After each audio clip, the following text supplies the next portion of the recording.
Hello friends, welcome to MKG kitchen. இன்றைக்கி நாம் பார்க்க போகிறது ரசம் தாங்க பார்க்க போகிறோம். சூப்பரான சுவையில் ரொம்ப ஈஸியாகவும் ரொம்ப எளிய முறையில் இந்த ரசத்தை நாம் செஞ்சிடலாம்.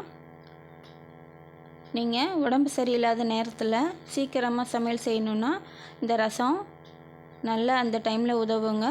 இந்த மாதிரி சிம்பிளாக ஒரு ரசம் செஞ்சு பாருங்கள். நாம் செஞ்சுருக்க ரசத்தில் புளி எதுவும் சேர்க்கலை. சூப்பராக டேஸ்ட்டான ஒரு ரசம் வைக்கலாம் வாங்க. அதுக்கு ஒரு மிக்ஸி ஜார் எடுத்துக்கோங்க. அதில் கொஞ்சம் சீரகமும் மிளகும் சேர்த்துக்கலாம்.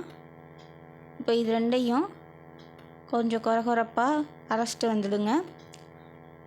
இந்த மாதிரி அரைச்சிட்டு வந்ததுக்கப்புறமா இது கூடவே நாம் காய்ந்த மிளகாய், கருவேப்பிலை, பூண்டு, ஒரு சில்லு தேங்காய் இதெல்லாம் எடுத்துக்கலாம். இப்போ இதையும் இது கூடவே சேர்த்து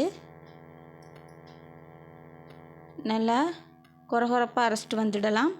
தண்ணி எதுவும் சேர்க்கக்கூடாது. தண்ணி இல்லாமல் கொரகொரப்பாக அரைக்கணும்.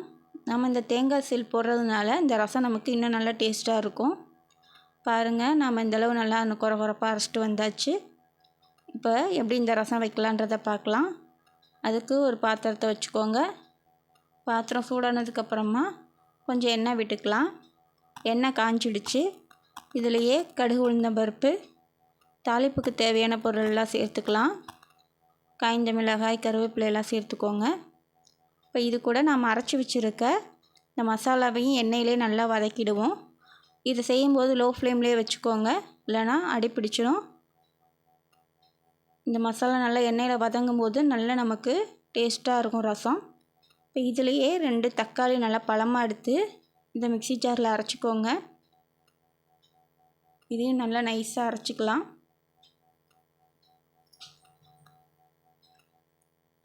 இப்போ நாம் வதக்கி வச்ச மசாலா கூட தேவையான அளவு தண்ணி சேர்த்துட்டு தேவையான அளவு உப்பு, மஞ்சள் தூள் இதெல்லாம் சேர்த்துக்கோங்க. ஸ்டவ் இதெல்லாம் செய்யும்போது லோ ஃப்ளேம்லேயே வச்சுக்கோங்க. இப்போ இதில் நாம் அரைச்சி வச்சுருக்க இந்த தக்காளி விழுது இருக்குல்ல, இதில் சேர்த்துக்குவோம். இதை சேர்த்துக்கிட்டு நமக்கு எந்த அளவுக்கு தண்ணி வேணுமோ அந்தளவு ரசத்துக்கு தேவையான அளவு தண்ணி சேர்த்துக்கலாம். தண்ணி சேர்த்துட்டு நீங்கள் உப்பும் பார்த்துட்டு செக் பண்ணி போட்டுக்கோங்க. இது கூட கொஞ்சம் பெருங்காயத்தூளும் சேர்த்துக்கலாம். இப்போ இது எல்லாத்தையும் நல்லா கலக்கிட்டு இப்போ இதை ஒரு மூடி போட்டு லைட்டாக ஃபுல்லாக மூடக்கூடாது, லைட்டாக அப்படியே லோ ஃப்ளேம்லேயே வச்சுடுங்க. பாருங்கள், ஃபுல்லாக மூடினா பொங்கி வந்துடும். நல்லா நுரைச்சி வந்திருக்கு பாருங்கள். இந்த டைம்லையே ஸ்டவ்வை ஆஃப் பண்ணிவிட்டு நம்ம ஒரு மூடி போட்டுக்கலாம். அதான் ரசம் நல்லா வரும் நமக்கு.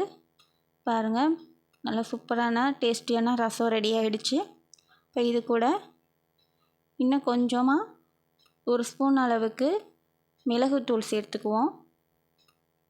இந்த மாதிரி நல்லா மிளகுத்தூள் சேர்த்துட்டு ஒரு மூடி போட்டு வச்சுடுங்க. ஸ்டவ்வை ஆஃப் பண்ணிவிட்டு சேர்த்துக்கோங்க.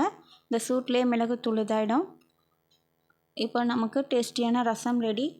இது உடம்பு சரியில்லாத நேரத்தில் குழந்தைங்கள்லேருந்து பெரியவங்க வரைக்கும் எல்லோரும் சாப்பிட்லாம். ரொம்ப ஹெல்த்தியான ரசம். நீங்களும் ட்ரை பண்ணி பாருங்கள். தேங்க்ஸ் ஃபார் வாட்சிங்.